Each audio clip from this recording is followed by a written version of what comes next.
All right, we're just about to get things started. Thanks for jumping on this call. We're just going to give it another minute, and then we're going to get things started.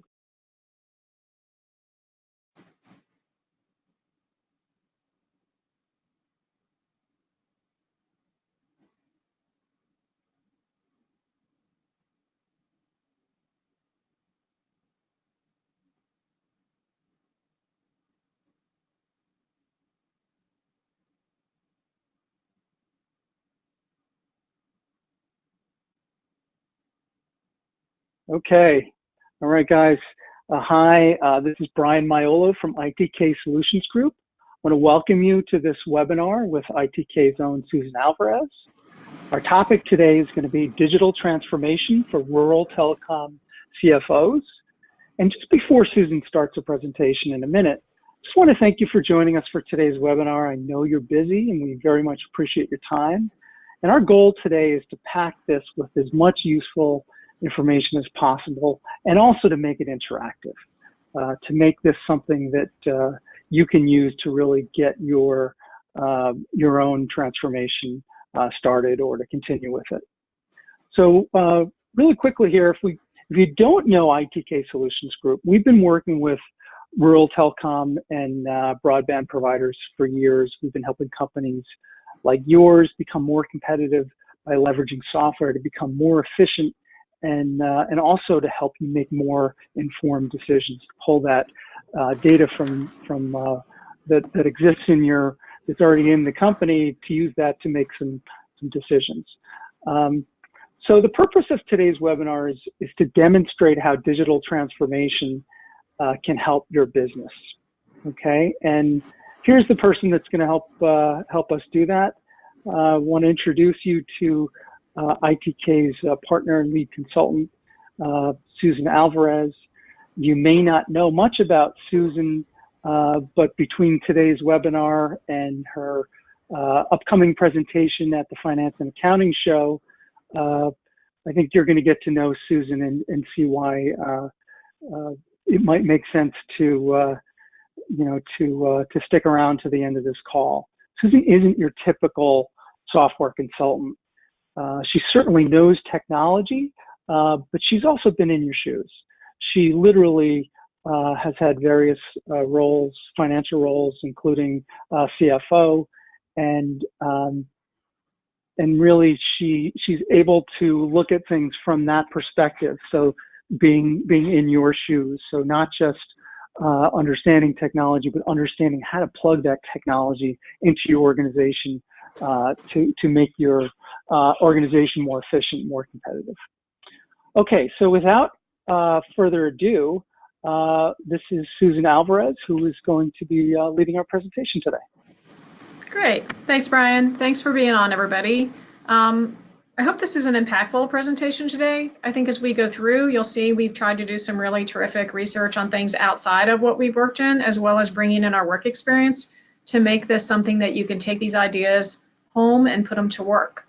Also getting a little bit of a blend of what's going on in the industry, maybe things your company's facing, is going to face, or that your competitors are facing. It's still things that could make your workforce better, could make your practices better, and hopefully your profitability and your business more efficient.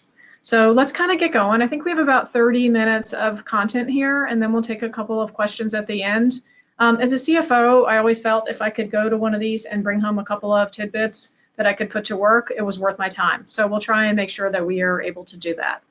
Okay, so kind of getting started with, where we are, the business situation.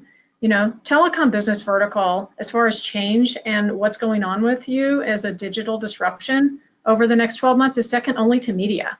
And if you think of media and the huge amount of change with advertising and how it's presented in consumers, I think that's pretty staggering that it's number 2. So that just means there's a ton of change, and the successful operators are going to be the ones that can handle that and make use of it and move on. So telecom EBITDA, earnings before income taxes, depreciation, and amortization margins were down from 25 to 17%. These are just some region and global stats. Cash flow margins down 15 to 8%, but there's some good news. So, it's not all doom and gloom. Digitization, according to McKinsey, could increase your profits by as much as 35%. So we're going to kind of talk a little bit today, like what does that mean to you specifically? Like a lot of these jargon terms that get thrown around, sometimes it's hard to take them home and come up with the specific tasks and strategies you should use. So we'll get into that a little bit. And I also think, telecoms have nurtured loyal customers over the years. Your customers know you. You are the local who they go to for their different services, and they trust you way more than they trust some of the big OTT over-the-top operators. So I think that's something you can use to your advantage, and it's kind of, in your little quiver of arrows, and I think you need to use that. So taking a tiny bit of a closer look at the business situation, you've got a lot of competition right now, which you didn't used to have. Government funding's been shrinking for some time. I think most companies, probably all of you to some extent, have reacted to this already, but I still think it's on the landscape. I still think it somewhat affects you. Interestingly, I think that your funding has shrunk, and yet, the compliance reporting that you do has not. Kind of a, ugly dichotomy there. So rural telecoms need to be more efficient and competitive to survive. The big telecom broadband providers have the software systems, frankly, they can afford kind of whatever they want. So that makes them, I think, a little bit tougher to compete against. As an aside, I think for all of their big spends, you're surprised at the day-to-day service that rural telecoms are able to give, and they really don't compete very well against that. It's interesting, right? So let's kind of move on to some questions that might be on your mind. So here's specific things you can take home maybe that can make your business better, more profitable. What back office processes are still too manual? How well are we deploying our company assets? I'm getting at like inventory utilization and turnover, and just plain old spend on assets. So how much are you spending and what's the ROI and that sort of thing? One of the biggest things, and we'll get into CFO concerns, is, how do you attract, serve, and retain a diverse workforce? So we have a fair number of folks that, are end of career, the baby boomers retiring. Some have come back into the workforce as the, workforce has, tightened up. And then we have, different on the other end, the less experienced workers, the younger workers that are very digital and very plugged in. And I think that's different challenges with training them and how do you use our systems and how do you not use our systems. So we'll kind of get into that a little bit, along with, what's omni-channel and how can you leverage it. Interesting with rural telecoms, you're also a retailer. So if you use sort of some of the same strategies, I think that could help you. And then we also have a couple of metrics that I thought were very interesting on how to close the books faster, and that there's a real cost savings with that. And I think it's interesting, so we'll kind of get into that. So here's what you're going to learn today, the most important elements of digital transformation, what that will enable you to do, and some obstacles there. This is from working in the industry and also with other telecoms. Okay, and then just to give you a tiny bit of background, so I've been a CFO. So CFO for 7 or 8 years. I was a public company controller, got to work on the team that took the company public, so I have some public market experience as well. And I've also been a consultant working on around 100 different projects with a lot of the Fortune 500. So I think if you can get some glean of things that we found, that work and don't work, that will be very helpful in this webinar. Okay, all right, so let's move on. So there's 5 sections to this. There's really been organized into the 5 keys that could possibly help you. So let's kind of get into this. The evolving role of the CFO is the first thing. So before digital transformation, I think if you think back to the activities that you were doing maybe, 10 years ago or more, it was compliance. You really didn't have to do a lot of, should we buy this company? Does this make sense for our company from a strategic perspective? There was less of that with the board. The board wasn't looking for that. And the board wasn't really asking about that. So you didn't have to be a strategic leader. You could be an accountant, a really terrific accountant, and also manage the accounting and the assets of the company and kind of be done with it. And I think unfortunately or fortunately, depending on how much you enjoy it, those days are over. So the challenges of the new CFOs, this is from a number of surveys. We've cited our sources on a lot of this, just so you know we did our homework. Only 35% of Fortune 500 and SAP companies still have a chief operating officer. That's a decrease of 37%. So the duties of that have gone now between the CEO and the CFO, which is part of how extra things have been picked up. 75% of CFOs report spending 50% or more of their time on strategic aspects. So I think we always spend a certain amount of time on strategy, but I think now, given the climate, certainly at telecoms, it's really ratcheted up. And then 39% of finance executives feel like they're barely able or unable to find the talent to run the organization, and that was a Deloitte survey. So I think it's interesting, and it kind of is a commentary on the labor market with how do we do this better. So if we're serving these different kinds of workforce and we're trying to keep our talent, what do we got to do for that? And there'll be some suggestions in here. Okay, so getting down to, what are your concerns? The ones in a survey and also with Telecom: cost and profitability management, increased competition from the big telecom broadband providers, shrinking government funding. And this came up and I thought it was interesting: rising pressure to leverage new technologies like cloud computing, robotic process automation, and analytic tools to improve your performance. So number one, cost and profitability management, and this go hand in hand, that, how am I going to do that? And I've got pressure maybe with my workforce that, is able to do this or not. Studies show that some CFOs are not very confident their workforce is going to be able to absorb what they need them to in this fourth bullet point.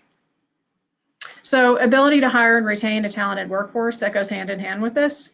And then again, we have to keep our compliance up as new regulations are enacted, and we don't have a larger budget to do so. So risk management comes in here. One tiny comment on risk management: it used to be that the IT risk, we weren't really very exposed across different networks and people dialing in and using their cell phones for things. That has gotten to be a huge issue, where this is a whole area of risk in the last 10 or 12 years that's opened up that was not something we never even needed to consider. Okay. So after digital transformation, you can quickly meet the reporting needs from the CEO, the GM, the board.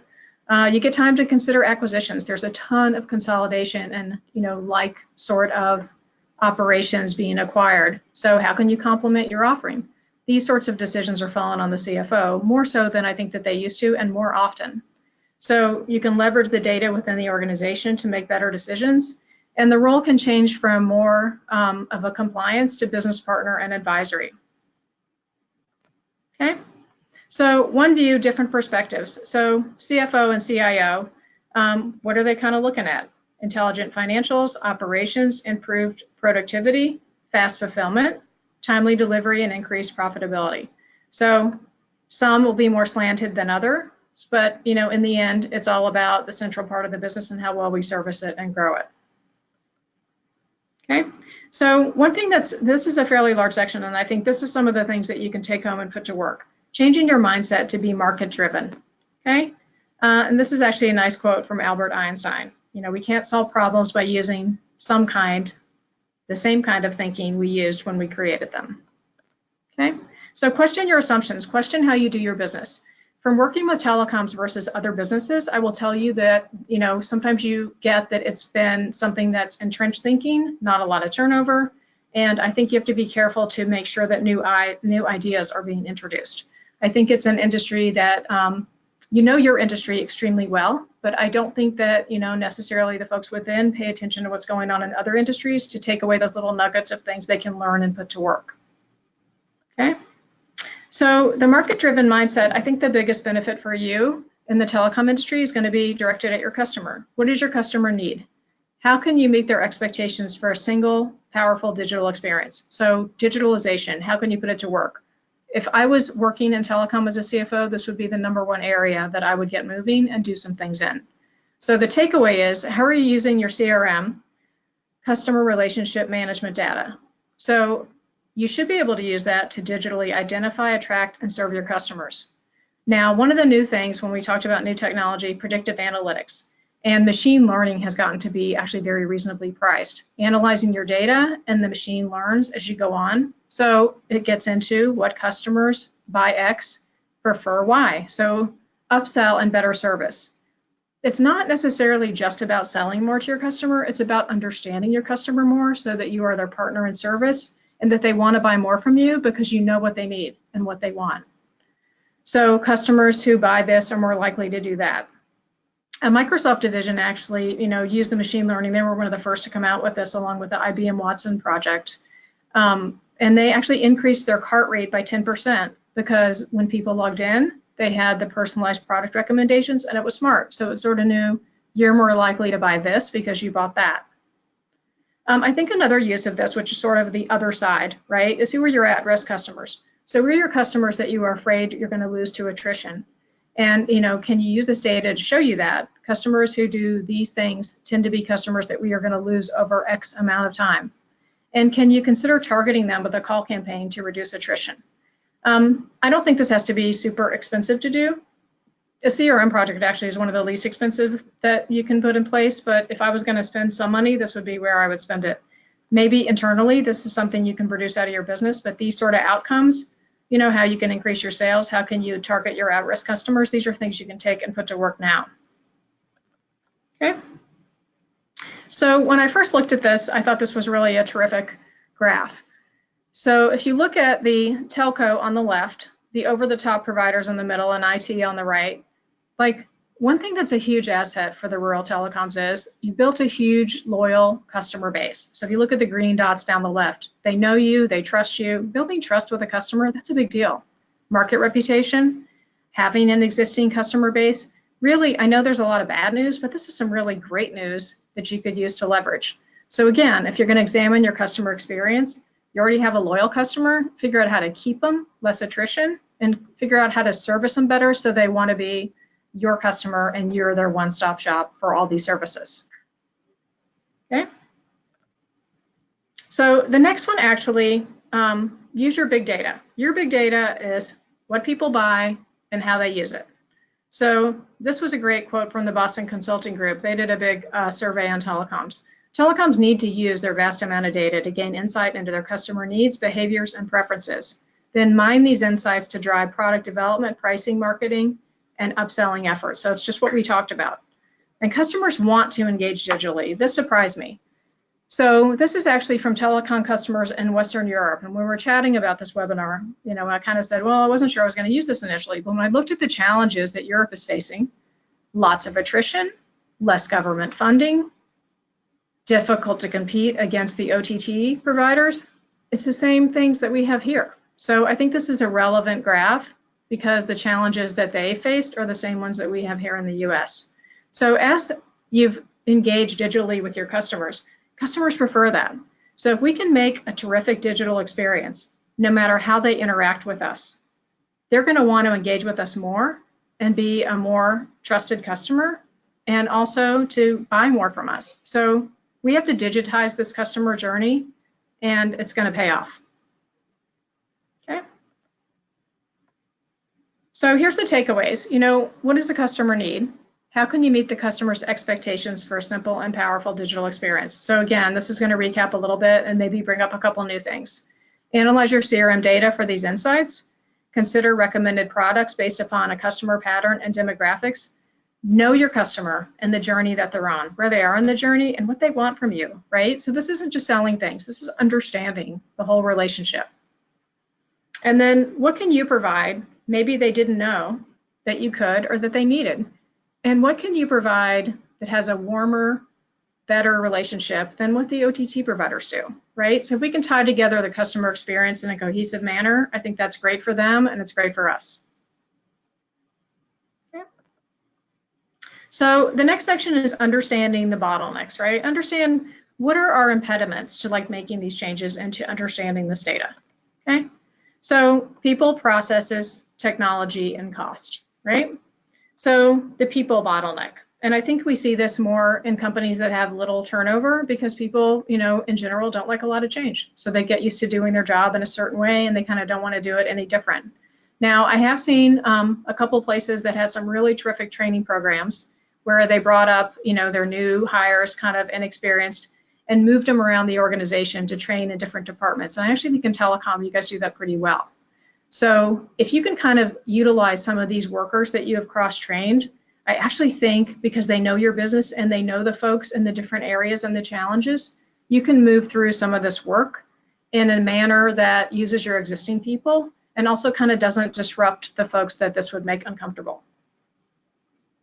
Okay, so again, get buy-in at the top and move it down. Processes, low turnover impact on understanding best practices. That was what we started just talking about. And do we know best practices for rural telecom? So do we know what we should be doing differently than everybody else? We're going to get into a strategy here in a couple minutes with a process survey that I think can be the method by which you do this. So kind of stay with us and we'll move on to that. Okay, so some of our technology issues, within the industry, there's a lot of point solutions. So point solutions tend to be one little application that does things well, but then it doesn't talk to anything else. So in the end, maybe we have 20 or 30 different applications that really are not tied together very well, and they do their little thing, extremely well. So we're putting together things with spreadsheets a lot. We still have manual processes that we're dealing with, and it isn't really coming together to make it very easy from a financial executive to evaluate and react to data. Plus the time to gather this and the potential for error, I think, are two big drawbacks. Okay, so cost, the price you pay for staying where you are versus the price you pay for changing.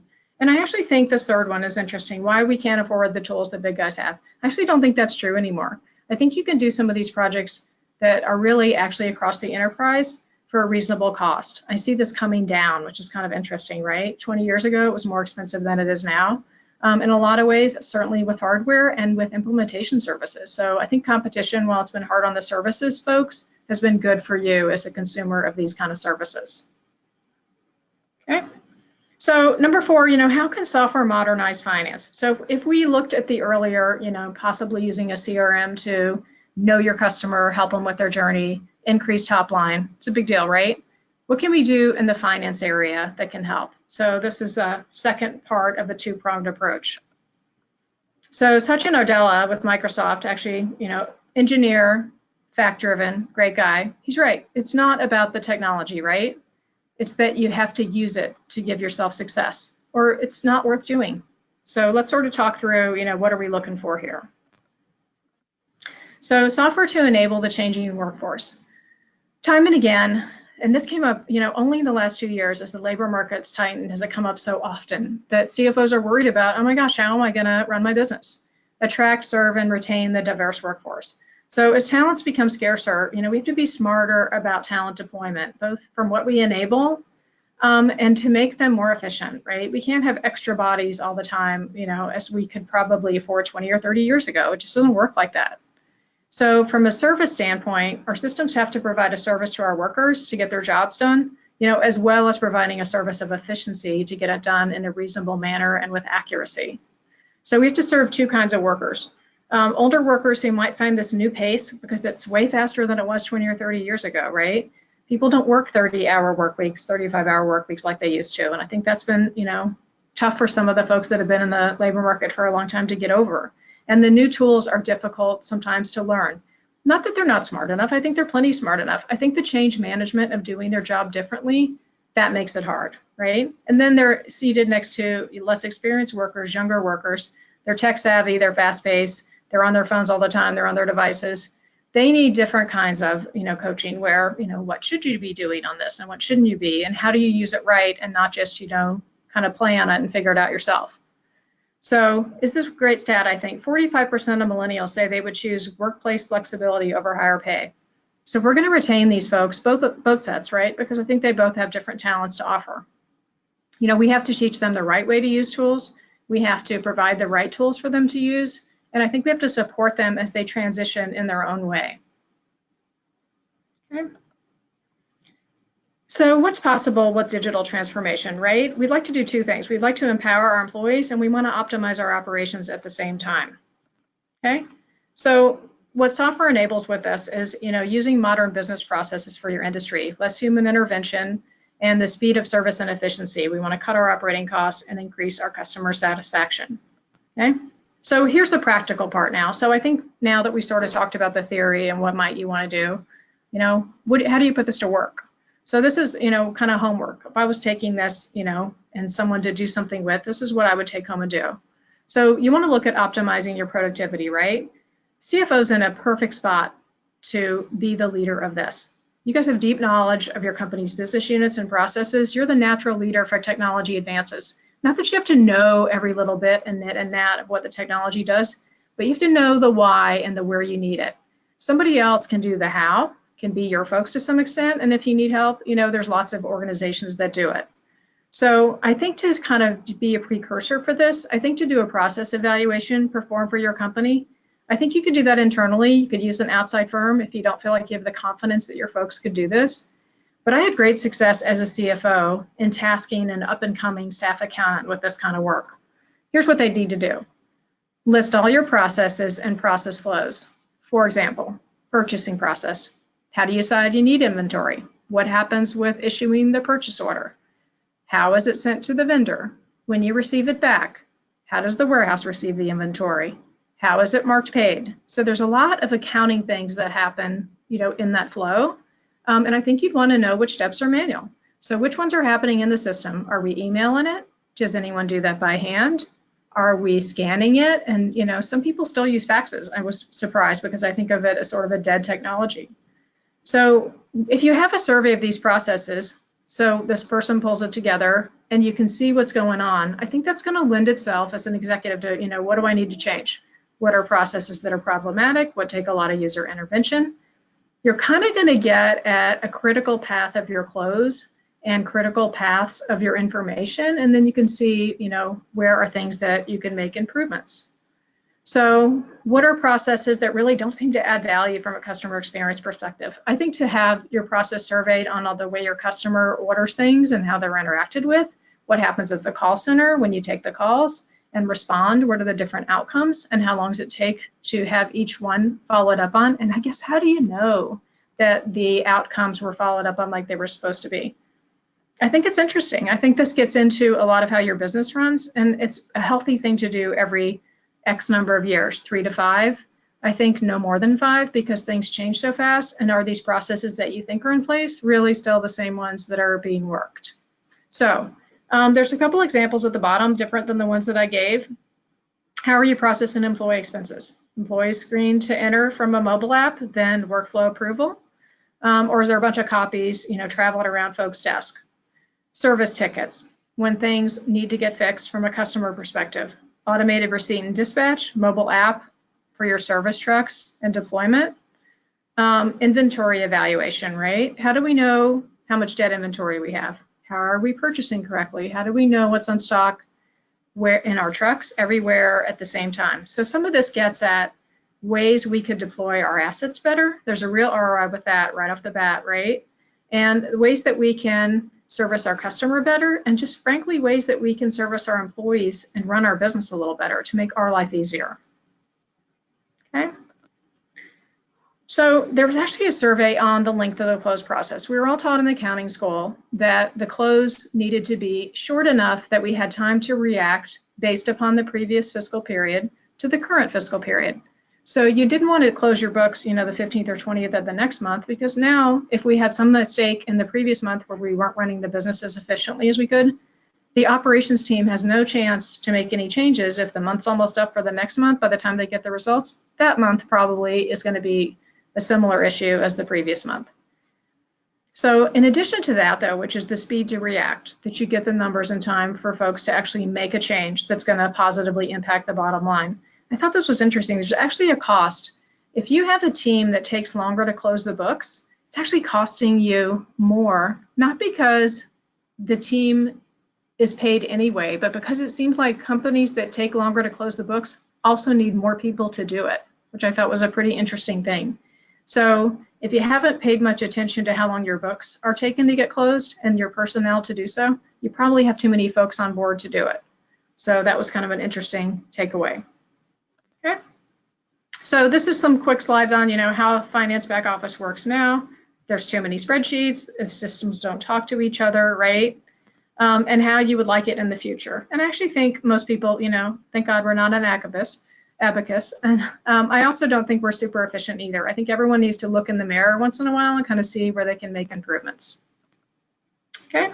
On the right, actually, if you don't have any business intelligence at work, these have gotten much more reasonable priced. This to me would be, if you're going to do a two-pronged approach, this would be a prong 3 after you've already kind of got organized with your systems being tied together.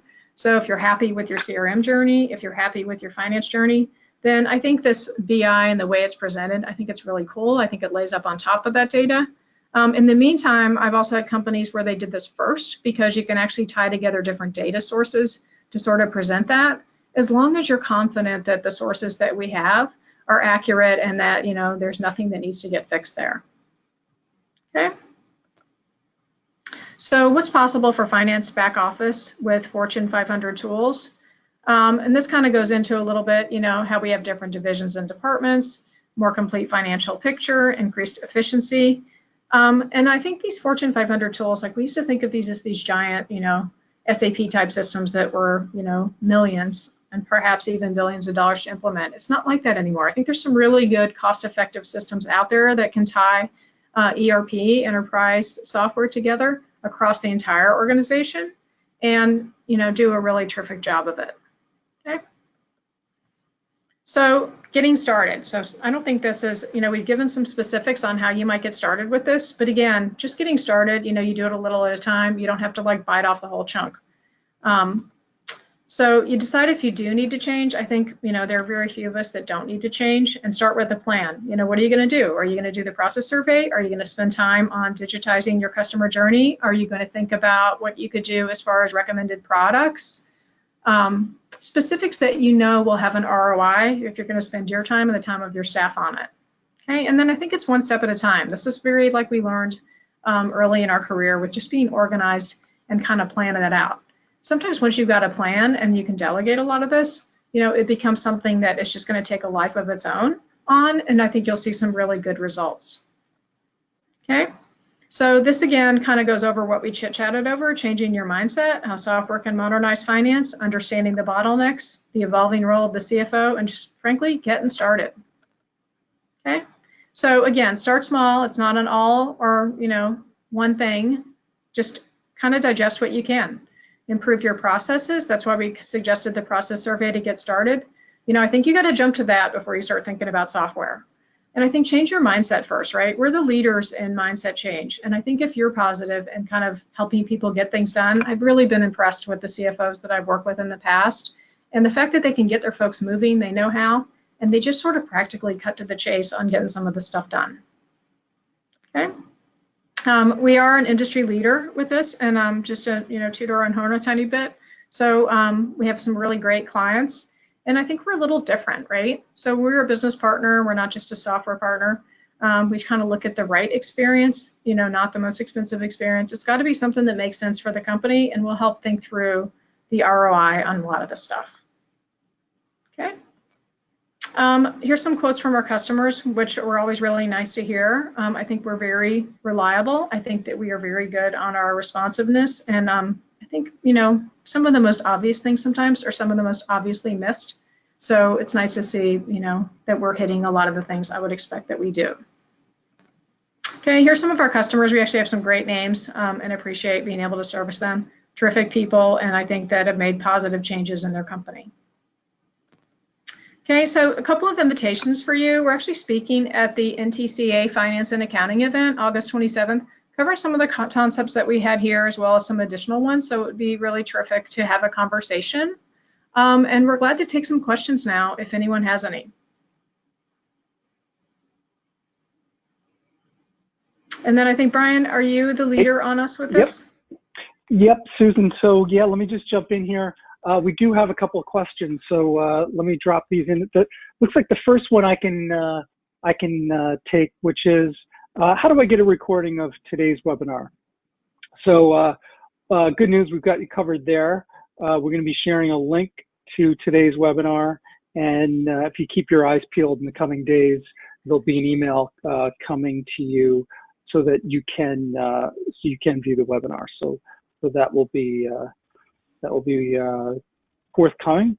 And then here's one for you, Susan. You talked about, hold on a second here. Okay, you talked about point solutions, and you also mentioned software that the big guys are using. What's the difference? Oh, okay. So the point solution is one that's, and I'll give some examples, Brian, because sometimes it makes it more clear.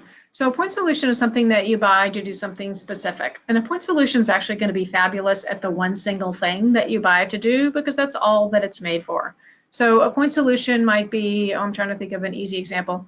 Maybe you buy a purchasing point solution. All it's got to do is make purchase orders and get them out to somebody, and it's going to look really pretty, and it's going to, make a purchase order. If you have an enterprise resource planning, that's the ERP, enterprise resource planning tool, that's going to actually cover much more. So it's going to, make the purchase order, but it's also going to have an inventory system for you to receive the inventory. It's going to make the accounting entries at the time that it gets posted, and it's going to carry those over to make financial statements. So while the point solution in this example might make a crazy great purchase order, and it might have any possible way to send it, email, fax, any other way that you would want to do it, it will not actually, do any of the accounting entries. You're going to have to figure out how to get it over there for accounting, and it won't do any of the warehouse inventory tracking because that's not what it's made for. It's a point solution.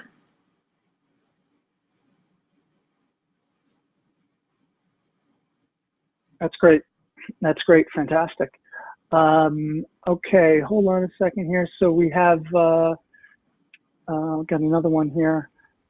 Let's see. All right. So this one actually, I think I could probably take, Susan. So someone's asking, they're saying, I was on the website and noticed something called the telco templated approach. What is that? So let me just take that one, Susan. And sure. I guess the best way to put that would be, you heard Susan during the presentation talk a little bit about some of the tools that the Fortune 500 companies have. That over time, that's something that is now accessible to a broader swath of people. So the telco templated approach is essentially shrinking down a big presentation so that companies like rural telco broadband providers can afford it, right? And so that's something that is only possible if you know the industry really well, because you have to know what to focus on and what not to focus on. So you have to know, what is everyone doing that's the same, and what are the things that your company in particular is doing. What are you doing different that we should spend time on? So it's some companies call it an express implementation, but we call it the ITK templated approach, and it's specifically for the rural telecom broadband industry. And look, it's not easy competing against the big guys, but this essentially gives you the same tools that they can afford at a price that you can afford. So that is that. And just let me do a quick last check, because I think those are the questions that I'm seeing. And excellent. There we are. Yeah, that's where we are. Great. So let me first thank everyone for attending today's webinar. Very much appreciated. I know that you're all very busy, and also thank you, Susan. This is great for you to to give this information to the folks on the webinar today, and really the workshop part, I think, is what I think people are going to be likely are most appreciative of. So thank you for that. No worries. Okay. Well, thanks for being on, and hopefully see you at the conference in August. All right. Take care, guys. Thank you.